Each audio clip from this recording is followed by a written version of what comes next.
हस्तिनापुर में जाकर राजसूय यज्ञ रखा, जिसमें सभी राजाओं को बुलाया गया। जब पता चला कि जरासंध ने 20,000 राजा को कैदी बना रखा है, तो उसी समय के बीच में उन्होंने देखा कि अब 20,000 राजा कैसे आएंगे। तो उस यज्ञ को पूर्ण करने के लिए श्री कृष्ण, अर्जुन और भीम तीनों ही भेष बदलकर ब्राह्मण वेश बनाया, जरासंध के राज्य में पहुंच गए। मानो तीनों ही जरासंध आए और तीनों को प्रणाम किया। आओ आओ ब्राह्मण देवता, आपने तो बहुत अच्छा कार्य किया है और मेरी तो बीजा प्राप्ति ही ब्राह्मण देवताओं के द्वारा हुई है, इसलिए बहुत अच्छा कार्य किया है।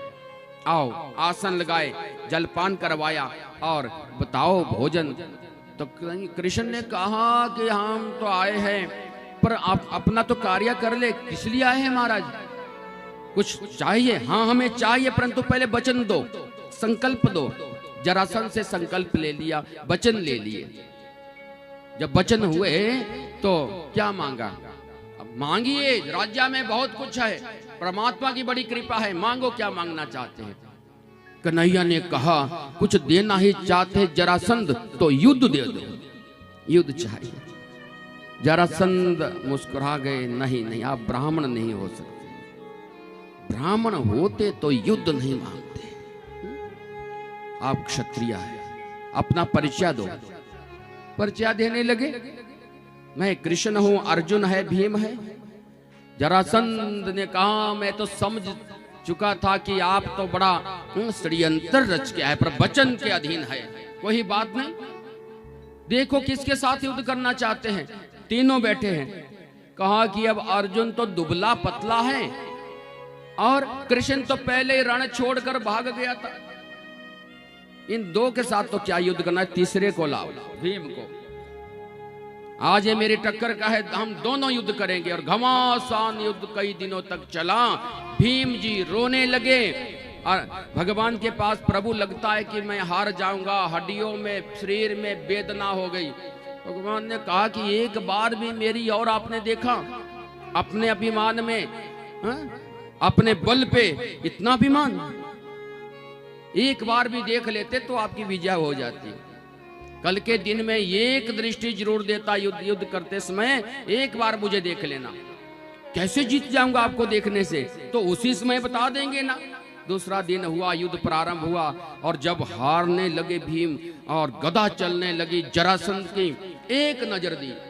एक नजर देते ही मेरे प्रभु ने तिनकों का इशारा किया, इनको ऐसे नहीं फेंका जाए, अदला बदली में फेंक दो जरासंध स्वाहा। और भीम ने वैसा ही किया, दो भाग जरासंध के किए और इधर उधर को फेंक दिया और जरासंध की मृत्यु हो गई। बोली नारायण भगवान की जय। 20,000 राजा आजाद किए और वहां से उस यज्ञ को पूर्ण किया। राजसूय यज्ञ में वो राजा पहुंचे, महाराज धन्य हो, भगवान ने ऐसे ऐसे कार्य किए। उस राज्य के बीच में ये महाभारत का युद्ध कैसे प्रारंभ हुआ? जब दुर्योधन उस महल में प्रवेश हुए तो सामने द्रौपदी खड़ी हुई थी। आभास हुआ स्थल का कि कितना अच्छा भवन है, आगे जल था।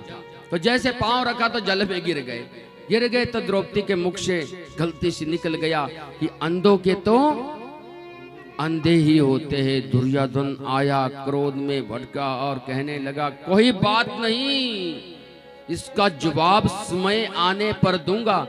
इतनी बड़ी बात, तो इसलिए वाणी से, मुख से निकली हुई वाणी और धनुष से निकला हुआ तीर कभी वापिस नहीं होते। तो 100 बार सोच लेना चाहिए, ये रसना जो जीव में है, ये रसना जो जीव में है कैसी है? बड़ी खतरनाक है। कैसी है? इसको जो है सैनिक भी आगे कितने लगाए हैं, कितने सैनिक हैं? 32 सैनिक खड़े किए हैं इसको रोकने के लिए, फिर भी रुकती नहीं। हाँ? फिर भी कुछ ना कुछ ऐसा कह देगी कि दूसरे को ऐसी पीड़ा देगी जिसमें सोचता ही रह जाएगा। ये सैनिक खड़े किए भगवान ने, इस जीवा को जिसने संभाल लिया, मानो आज उनका पूरा जीवन ही बन गया। तो इसलिए आज मेरे प्रभु ने इस तरह से, तो सबसे बड़ा दुनिया में क्या है? भगवान का नाम है। क्या है? भगवान का नाम। तो इसलिए प्रभु का नाम जपना चाहिए, ज्यादा से ज्यादा इस जीवा से प्रभु का नाम जपना चाहिए। और भगवान का नाम अमृत भी यही बरसाती है। क्या करती है? जब राम राम जपेंगे, राधे राधे सब जपेंगे, तो ये जीवा जो है अमृत बनाएगी और अमृत पीने से सदा शरीर स्वस्थ रहता है। और यही जीवा जब क्या बना देती है, जब गालियां देते हैं, क्रोध करते हैं, बुरे शब्द बोलते हैं, जहर बना देती है और वहां से ही स्वास्थ्य मानव का खराब होने लगता है। तो मानव की इच्छा है स्वस्थ रहना या ना रहना। जे स्वस्थ रहना हो तो राधे राधे जप लो, ये अमृत बनाते रहो, अमृत पीते रहो और जीवन में आनंद आने लगेगा। बोली नारायण भगवान की जय। अमृत है हरि नाम जगत में, इसे रस छोड़ पीना क्या, हरि नाम बिना जीना क्या। तो भगवान का नाम के बिना जो मानव जीता है तो मानो व्यर्थ जी रहा है।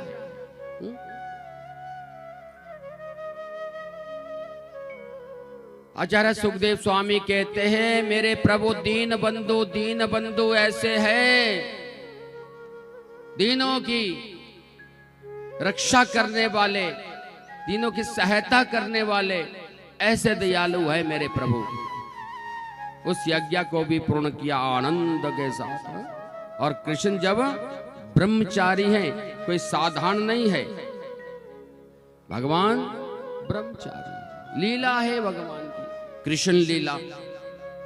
लीला में कोई समझे भगवान की क्या क्या किया, भगवान ने ज्ञान दिया है मानव को क्या करना चाहिए, किस तरह से मानव आगे बढ़ेंगे। इसलिए आज भी आनंद आता है। हमारे ज्ञान कांड में 4000 मंत्र है, कर्म कांड में 80,000 मंत्र है, उपासना कांड में 16,000 मंत्र है। ये इन मंत्रों का उच्चारण जब होता है तो ये भगवान की साक्षात जो है ये रानी है। आनंद आने लगता, आनंद की अनुभूति होती है। इसलिए मेरे प्रभु आज, अच्छा, चक्रवर्ती सम्राट राजा परीक्षित पूछने लगे, महाराज आपने बार बार कहा दीन बंधु दीन बंधु दीन बंधु, कोई दीन बंधु की भी तो कथा सुना दो। कोई दीन बंधु कौन हुआ है ऐसे? 7 दिन से कथा बड़े आनंद के साथ, बड़े भाव से, बड़े प्रेम से सुन रहा हूं, परंतु दीन बंधु की कथा आपने एक भी नहीं सुनाई। आचार्य सुखदेव स्वामी मुस्कुरा गए और कहने लगे, दीन बंधु की कथा सुना देते हैं आपको। दीन बंधु कैसे है मेरे प्रभु? दीन बंधु ऐसे है, सुदामा एक मित्र है। सुदामा किसके? द्वारकाधीश के एक मित्र, बड़े प्रेमी जो गुरुकुल में मित्र बने। सुदामा, उनकी धर्मपत्नी सुशीला। गुरुकुल में जब पढ़ते थे कितने खेलते थे सुदामा और कृष्ण। यहां तक गुरु माता ने जब उनको खाने के लिए प्रसाद दिया, चने दिए, तो अकेले सुदामा जी खा गए। कई लोग आज भी गालियां देते, देखो अकेले अकेले खा गए कैसे सुदामा। सुदामा बड़े ज्ञानी थे और अच्छे पढ़े लिखे थे। सुदामा को पता था कि ये चने जो दिए हैं गुरु माता ने, ये श्रापित है। ये गुरु माता को भी वहां पर अनुभूति नहीं थी, उनमें संत का श्राप लगा हुआ। और सुदामा जी ने इसलिए स्वयं खा लिए, मानो जानते थे कि अगर कृष्ण ने भी इसका हिस्सा खा लिया तो वे दरिद्र हो जाएंगे, तो हमारा संसार कैसे चलेगा, भक्तों का कल्याण कैसे होगा। इसलिए वृक्ष में चढ़कर स्वयं खा गए। सुदामा को कोई साधारण मत समझो, अलौकिक भाषा से जब समझते हैं कि अकेले खा गए कैसे थे सुदामा। उनको पता था कि मैं गरीबी सहन कर लूंगा, कोई बात नहीं, चलेगा, दुख सहन कर लूंगा, चलेगा। अगर मेरे द्वारकाधीश को ये चनों का, श्रापित चनों का प्रभाव पड़ेगा तो भक्तों का और संसार का क्या होगा। कितनी बड़ी बात आज सुदामा ने अपने जीवन में इतना दुख अपने को ले लिया। सुदामा जैसा भगत कोई हो सकता है? नहीं, दुनिया में कोई नहीं। और वही सुदामा आज कितनी गरीबी के साथ अपने समय बिता रहा। यहां तक गरीबी आ गई है, यहां तक गरीबी आ गई है। कि अगर एक समय का भोजन मिलता है तो 2-2 दिन के लिए भूखे प्यासे पीड़ा में रहना पड़ता है। पत्नी बेचारी रुदन करती है, सुशीला बार बार आग्रह करती है, जाओ कहीं से कुछ लेकर आओ, बच्चे आज हमारे भूखे प्यासे और पीड़ाओं से ग्रसित आए, कुछ ना कुछ खाने को लाओ। आज सुशीला रोने लगी, हे स्वामी जी क्या कहूं आपसे, 3 दिनों से कुछ खाया पिया नहीं है, बच्चों को थोड़ा सा गुड़, पानी में गुड़ डालकर पिला रही हूं, और ऐसा ना हो जाए कि हमारे बच्चे सामने सांस छोड़ दे, कुछ करो। सुदामा ने कहा, जय श्री कृष्ण जय श्री कृष्ण, कुछ तो करे, कहाँ करूं, जगह जगह जाता हूं, कुछ मिलता नहीं। सुदामा को उनके मित्र चक्रधर जी राजा के पास ले गए, चलो कुछ ना कुछ धन मिलेगा, आप कवि है, बहुत अच्छी कविता सुनाते हैं।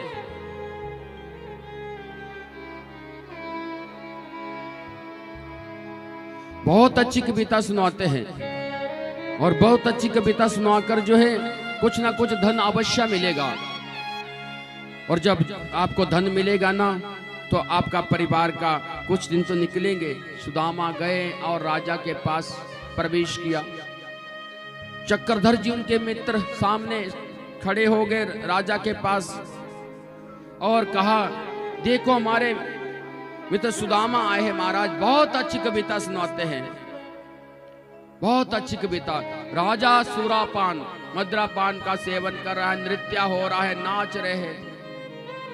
सुदामा को कुछ अच्छा नहीं लगा, कैसा पागल राजा है, ये तो सर्व कुल का नाश कर देगा।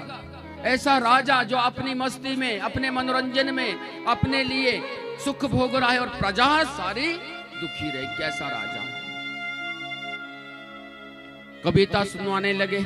चक्रधर जी सामने खड़े हैं, बहुत सा अच्छा धन मिलेगा, ये बहुत अच्छे कवि है। ये दोनों कवि कृष्ण भी और मेरे सुदामा एक ही गुरुकुल में पढ़े हैं और बहुत अच्छे कवि थे।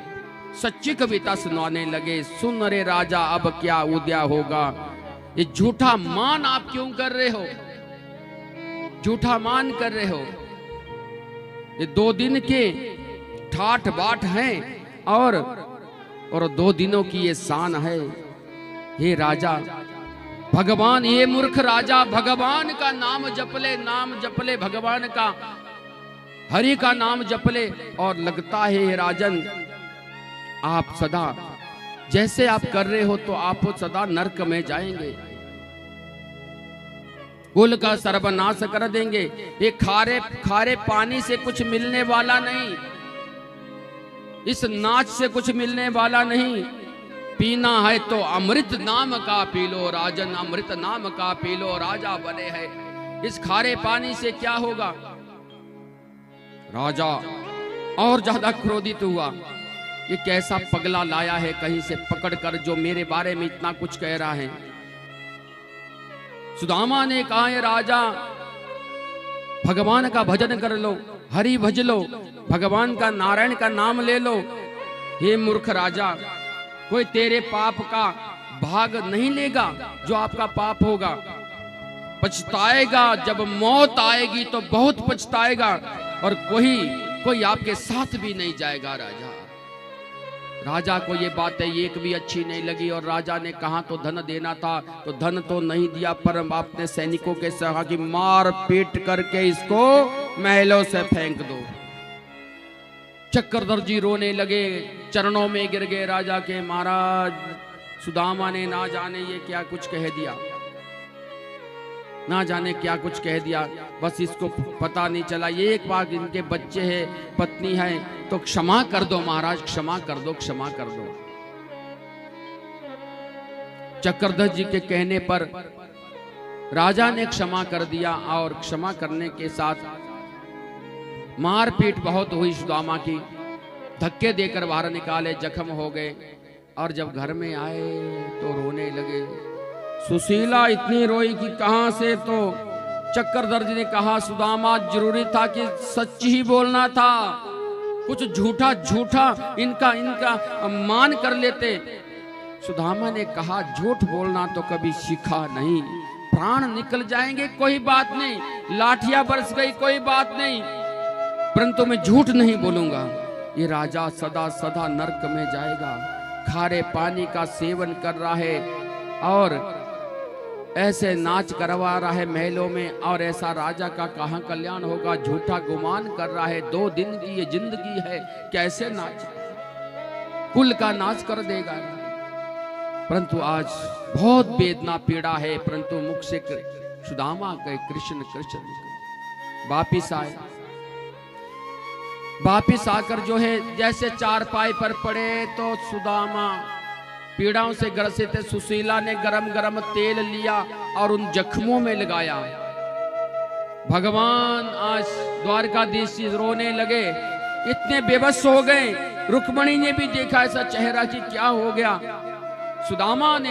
सुदामा की ऐसी दीन दशा देखकर रोते हुए वहां से चल पड़े और भगवान के आंखों से आंसू निकल गए।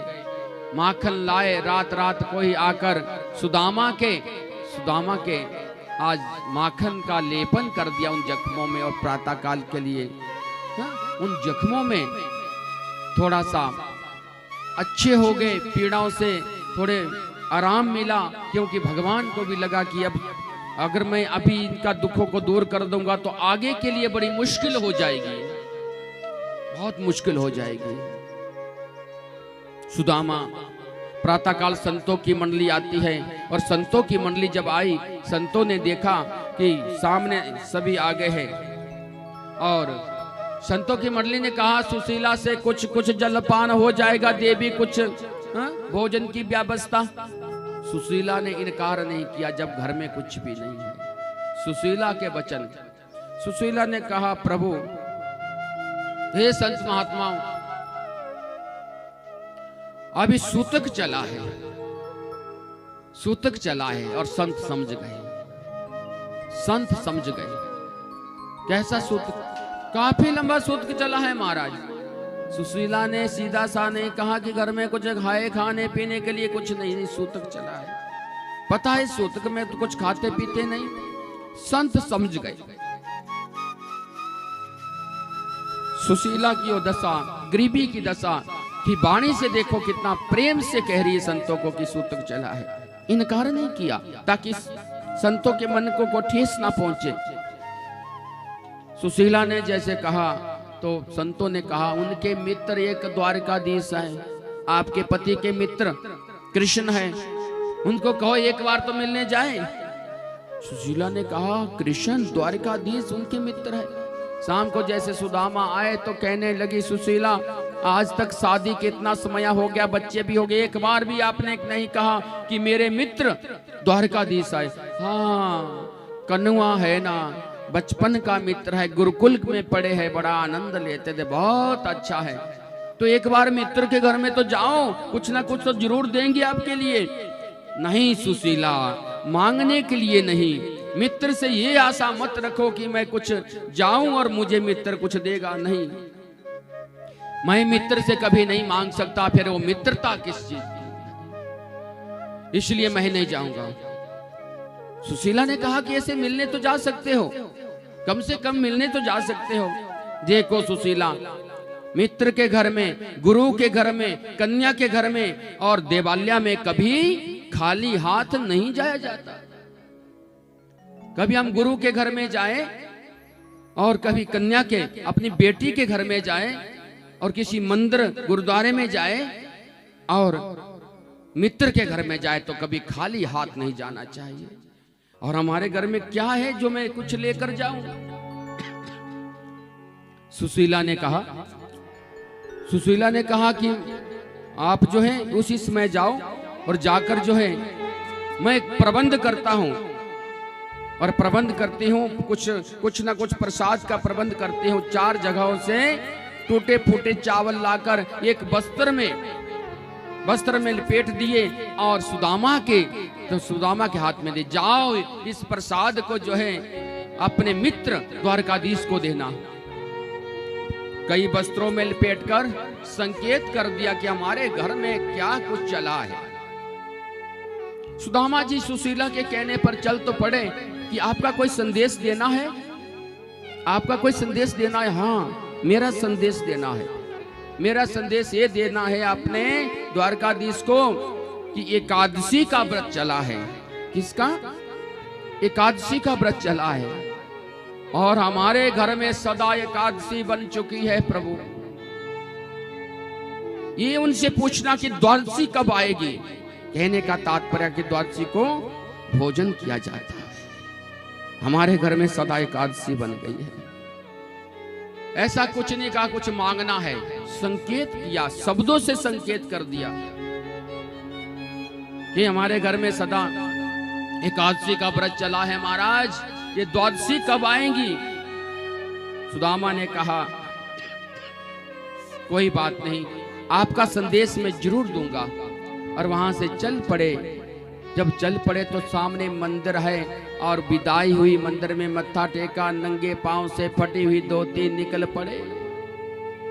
चलते चलते जो है पांव से खून निकलने लगा और जब पांव से खून निकलने लगा तो आज सुदामा हालात बिगड़ती गई। भूख लगती है, प्यास लगती है और तड़प लगती है, परंतु कृष्ण का नाम जो है, कृष्ण का नाम फिर भी मुख से निकल रहा है।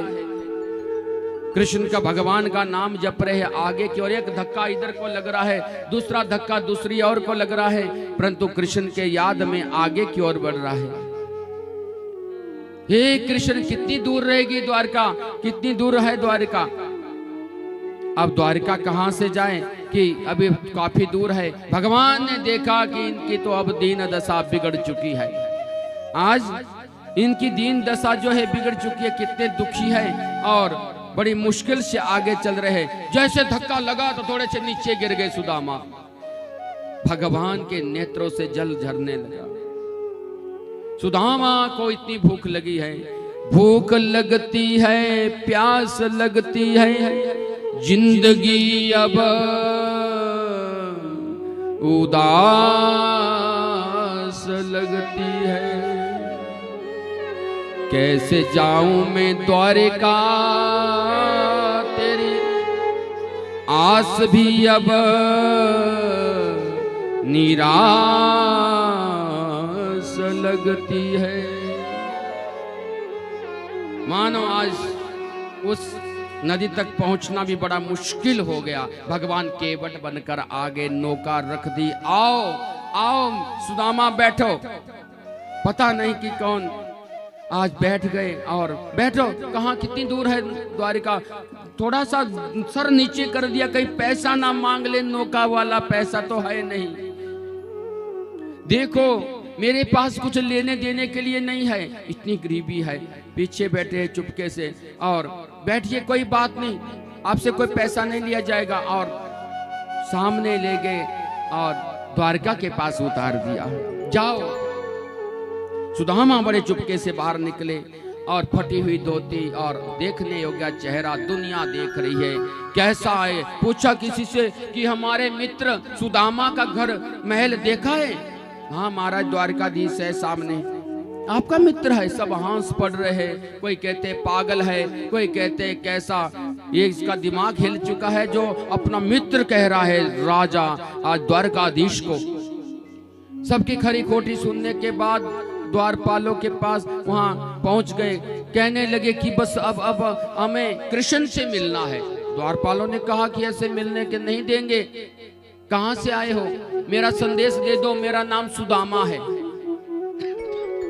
जैसे वो आगे बढ़े, सुदामा जी चले और सुदामा जी वहां खड़े खड़े देख रहे हैं। कैसे देख रहे हैं? जब आगे की ओर बढ़े घोड़े पे संदेश देने के लिए, तो भगवान के पास एक द्वारपाल संदेश देने लगा। शीश पगा न छगा तन पे, प्रभु जाने को आही बसो के ही ग्रामा। धोती फटी सी लटी, दुपटी और पाए, उपाहन की नहीं शामा। द्वार खड़ो दुज दुर्बल एक रहो चकी सो वसुदा अभिरामा। पूछत दीन दयाल को धाम बतावत अपनो नाम सुदामा। द्वारकाधीश जैसे ही नाम सुने, जैसे नाम सुनते ही भाग दौड़े। सुदामा का नाम सुनते ही मेरा मित्र सुदामा आज मेरे द्वारका में आए हैं। सुदामा का नाम सुनते ही द्वारपाल के मुख से ये सूचना सुनते ही आज द्वारकाधीश खड़े हो गए। रुक्मणी का रानियों के सामने से भागते हुए दौड़ते हुए, कहीं कमली पड़ गई, कहीं मुकुट पड़ गया, भागते तीव्र गति से बाहर निकल गए। उतने समय में सुदामा ने कुछ विचार बदल कर वापस जा रहे हैं कि दुनिया समाज क्या कह रहा है, कैसा मित्र है, गरीब है, फटी हुई धोती है, मेरे मित्र का अपमान ना हो जाए इसलिए वापस चले जाए। कितना मित्र का ध्यान रख रहे हैं। ऐसा नहीं कि मेरा मित्र भी साथ ही फंस जाए, परंतु आज मित्र का व्यवहार कैसा है कि सुदामा वापस जा रहे हैं कि मेरी वजह से मेरे मित्र का अपमान ना हो जाए, द्वारकाधीश का अपमान ना हो जाए। और आज काली कमली वाले बाहर निकलते ही ढूंढ रहे, देख रहे, इधर उधर देखने लगे। देखते देखते आगे बढ़े और पुकारा, सुदामा सुदामा रुक जाइए, रुक जाइए। और देखा सुदामा रुकते ही अपने गले से लगाए और हे कनुआ, आज आप इतनी दूर भागते हुए आ रहे क्यों? मैंने सोचा कनुआ आपका अपमान ना हो जाए, दुनिया क्या कहेंगी, द्वारकाधीश वाले क्या कहेंगे, कैसा मित्र है, कितना गरीब है। ऐसे कैसे सोच लिया? आप मिलने आए हैं और हमारे से बिना मिलने से ही वापस जा रहे और अंदर ले जाते। दुनिया समाज बदल गया, दुनिया बदल गई। मित्र हो तो वैसा जैसा आज कन्हैया और सुदामा की मित्रता है। देखो गरीब अमीरी ना देखते हुए गले से लगाए है। और आज की मित्रता देख लेना, कहीं ऊंचा पद मिल गया तो कोई मित्र कहीं वहां पहुंच जाए तो कहते हम तो जानते ही नहीं है कौन से गांव से है, कौन सी जगह से है। पद मिल गए है तो ऐसे तो कभी मिल जाते तो कहते महाराज में हम तो एक पाठशाला में, एक स्कूल में पढ़े हैं, होता होगा, हमने पता नहीं, हम तो राजनीति में पद में पहुंच गए। भगवान ये दर्शाते कितना बड़ा भी पद मिल जाए, पूरे विश्व दुनिया में चले जाए, परंतु जो अपना बचपना है उसमें आनंद ही कुछ और है, उसमें आनंद की अनुभूति होती है। कभी भी देखना कोई 90-90 साल के 80-80 साल के बुजुर्ग हो गए, जब एक साथ बैठते, एक पाठशाला में बैठे हो गए तो जब बातचीत करने लगते तो मानो कि 10-15 साल की आयु जैसी बात करेंगे, आनंद लेंगे। महाराज वहां तक पहुंच जाते, उस समय को याद करते हैं। सुदामा को अंदर ले जाते हैं और चौकी पे बैठालते हैं, पांव धुलवाने लगते हैं। जब पांव धुलवाने लगे कांटों से देखा कि कितना रुधिर, कितना खून निकल रहा है, अभी पानी तो आया नहीं। अपने आंखों से, आंसुओं से ही भगवान ने आज एक ब्राह्मण देवता के पांव धुलवा दिए। आंखों से आंसू झर रहे हैं और कांटे निकाले जा रहे हैं और सुदामा से बातचीत चली है। देखी सुदामा की दीन दशा, करुणा करके करुणा निधि रोए, पानी परात को हाथ छुआ नहीं, नैनन के जल सो पग धोए। जैसे अपने नैनों से और आंखों से आंसू बहाते हुए भगवान ने सुदामा के चरणों को धुलवा दिया, पीतांबर पहनाया, भोजन करवाया। भोजन कराने के बाद सभी रानियों को आशीर्वाद दिलाने लगे। भगवान ने सर पे हाथ रख दिया। आज साक्षात कहते कि आज सभी रानियों को आशीर्वाद दो, पुत्रवती भवा, और सबको आशीर्वाद दे रहे हैं। तो सुदामा ने कहा मेरे तो हाथ थक गए, मैं आपके सर पे ही हाथ रख देता हूँ। सुदामा ने आज द्वारकाधीश के सर पे हाथ रखा, सभी रानियों को आशीर्वाद दिया, वापस चलने लगे। जब वापस चलने लगे तो कहते पीताम्बरी मांग ली, पीताम्बरी उतार ली और चल पड़े। कहा कि कुछ ना कुछ तो भेजा होगा, घर से कुछ प्रसाद तो भेजा होगा। तो छुपा रहे हैं कि रानियां देख ना ले, टूटे फूटे चावल है, क्या कहेंगे, किस तरह से मैं अपमान होगा मेरे मित्र का। मित्र तो खा जाएगा, परंतु सब रानियां क्या कहेंगी, अच्छे अच्छे राज्य से आई है। परंतु आज मेरे प्रभु ने छीन लिया वो प्रसाद। कहाँ छुपा रहे कन्वा, आज सुदामा कहाँ छुपा रहे इस प्रसाद को। और सुदामा से मेरे प्रभु ने आज उस प्रसाद को ले लिया। और प्रसाद लेते ही पहली मुट्ठी जब मुख में डाली तो आज दिया कि जैसी मेरी नगरी है और स्वर्ग की संपदा भी सुदामा को मिल जाएगा। और दूसरी मुट्ठी मुख में डाली, जाओ इतना सुख भोगेंगे ऐसी नगरी बनकर, दास दासिया भी इसके उस वहां पर सुदामापुरी में बन जाए। तीसरी मुट्ठी जब डालने लगे तो उसी समय रोक लिया। रुक्मणी ने हाथ पकड़ लिया कि सब कुछ लौटा देंगे क्या। भगवान तो ऐसे दया निधि है, दीन बंधु आज सब कुछ देने को तैयार है। जब तीसरी मुट्ठी को पकड़ लिया, क्या कुछ हमें भी तो प्रसाद दो। अब रुक्मणी सब जानती है कि सब कुछ दे देंगे, तो उस प्रसाद को, ये ब्राह्मण देवता का प्रसाद है, ब्राह्मण देवता लेकर आए।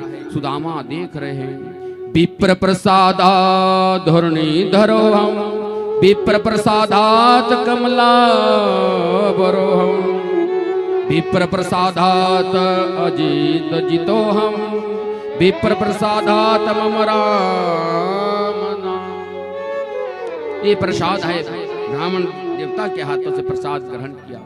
और जैसे वापिस आए तो वापिस आते आते आज सुदामा अपनी झोंपड़ी के पास पहुंचे तो देखा कि महल बना है, सुदामापुरी बन गए।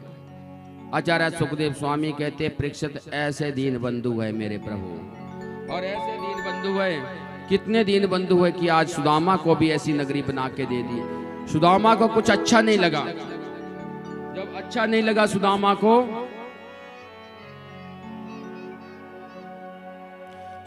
जब अच्छा नहीं लगा तो सुदामा ने कहा कि मैं तो जंगल में जा रहा हूं और कहीं उस झोंपड़ी की, जैसे झोंपड़ी में जो आनंद था उसमें रहूंगा। सुशीला ने कहा, देखो भगवान की बड़ी कृपा हुई है, भगवान की बड़ी कृपा हुई है, और अगर आप जाना चाहते तो हम भी आपके साथ चलते हैं। उतने समय में द्वारकाधीश अंदर उस महल से सुदामापुरी से निकल गए। कहाँ जा रहे हो सुदामा? हम तो आपके इस महल में है। और सबका आगमन उस महल में हुआ। आज सुशीला जो इतनी गरीबी में थी, भगवान ने कृपा की, दीन बंधु पर कृपा करने वाले हैं, तो इसलिए परीक्षित आज सुख भोगने लगे, सुदामा भी। तो ऐसे भगवान की कृपा होती है, दुनिया में कोई भी हो, जब सच्चे भाव से भक्ति करते हैं तो उनका कल्याण होता है। तो इसलिए आज सप्तम दिन की कथा सुनकर परीक्षित को 7वां दिन है, और 7वें दिन में जाकर आज तक्षक चल पड़े।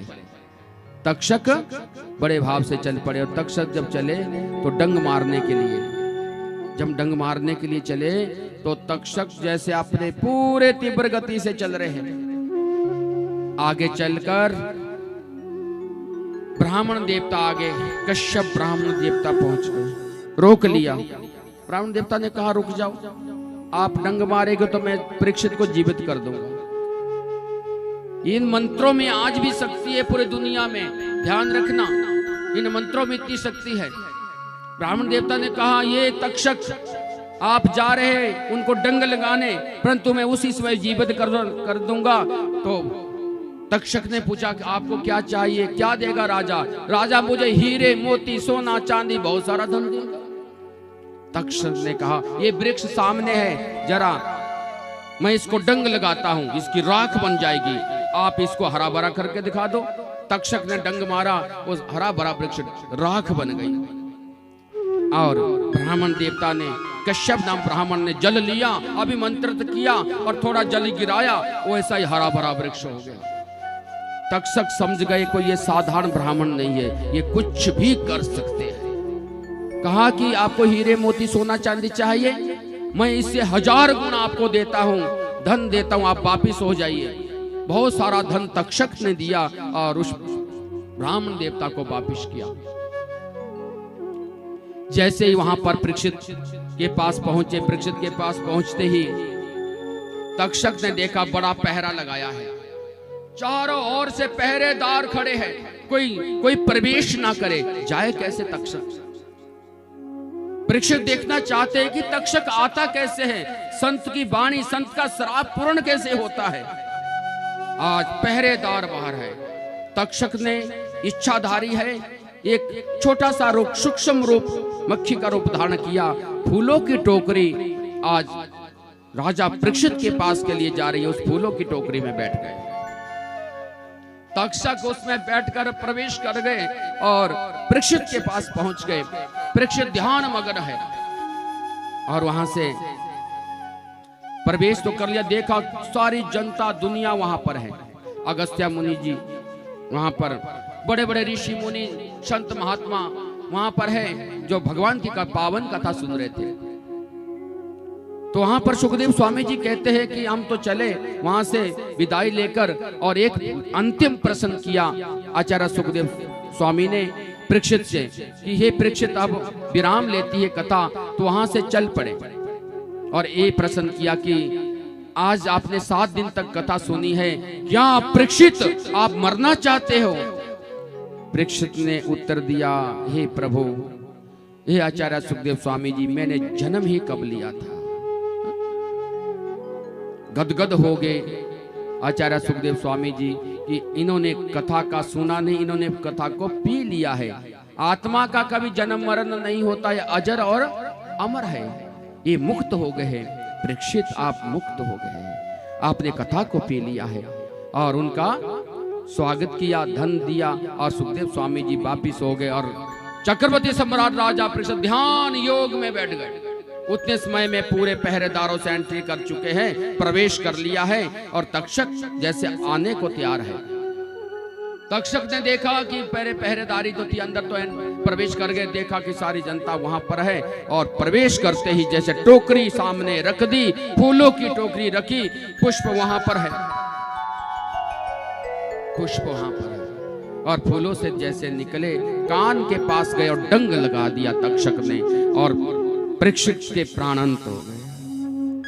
जब प्राणांत हुए तो उसी समय के बीच में उनके पुत्र जन्मेजय के लिए पता चला, नाग यज्ञ प्रारंभ कर दिया। नाग यज्ञ जब प्रारंभ किया, नागों को जलाने लगे, तो वहां पर बड़ा भारी संकट आ गया। भारी संकट से रोकना चाहा तो वहां पर उस यज्ञ के लिए वहां पर अस्तिक मुनि जी आए और उन्होंने उस यज्ञ को रोक दिया, किसी का वंश समाप्त नहीं करना चाहिए। जाओ देवी की आराधना करो, भगवती माता का ध्यान करो और साक्षात सत्संग ग्रहण करो। हे जन्मेजय, आपका कल्याण होगा। आपके पिता तो पहले ही अजर और अमर हो चुके हैं, इन्होंने अमर कथा सुन रही है, अमर लोक को चले गए हैं, और आप तो इतना बड़ा पाप कर रहे हो। आज जन्मेजय जी ने वैसे ही उनका कहना मानकर वैसे ही किया। और मार्कंडेय ऋषि का वर्णन आता है भागवत में, शौनकादि ऋषियों ने बड़े भावुक होकर 7 दिन की कथा सुनी, और सूत महाराज जी ने बड़े अच्छे ढंग से वो प्रसंग सुनाए 7 दिन के, किस तरह से आज अमर लोक को परीक्षित गए। तो ये सभी परीक्षित कौन है? ये संसार सारा परीक्षित है। इसी तरह से जो भगवान का भजन करते हैं, ये श्राप भी आशीर्वाद के रूप में बदल जाता है। तो मार्कंडेय जो हिमाचल प्रदेश में बिलासपुर के पास मार्कंडेय, उनके पुत्र वहां पहुंचे, चिरंजीव ऋषि का आशीर्वाद मिला उनके लिए। तो आज भी वहां दर्शन करने दुनिया जाती है। हरियाणा में उनका एक स्थल है जहां पर उनके पिताजी रहते थे। तो वरदान था 12 वर्ष का, परंतु आज उनको ऐसा चिरकाल का वरदान मिला जिन्होंने माया रूपी प्रलय को भी देख लिया। करार बिंदेन पदार बिंदम मुखार बिंदे विनिवेशयन्तम वडस्य पत्रस्य पुटेशयानं वालमुकुन्दं शीर्षा। माया रूपी प्रलय देखा जहां पर भगवान ने अपने पांव के अंगूठे को मुख में डाला है वट के वृक्ष में। ये मार्कंडेय ऋषि ने वहां पर माया रूपी प्रलय भगवान ने दिखाया, और आज भी मार्कंडेय वहां पर बड़ा शुभ स्थान है। चिरंजीव ऋषि वहां पर आशीर्वाद मिला है, यमराज भी उनको लेने आए थे। तो इसलिए आज भी जो स्नान वहां पर करते हैं 5 जगह में, अवश्य ही उनको जो है उनकी संतान की रक्षा होती है, संतान की उत्पत्ति होती है। मार्कंडेय बटी कृष्ण रोहिणीश्च महोदधि इंद्रदमने कृतं स्नानम पुनर्जन्म न लभ्यते। ये 5 जगह बताई है। स्नान करने से अवश्य ही सभी पाप नष्ट हो जाते हैं। तो कथा यहीं विराम लेती है। तो आइए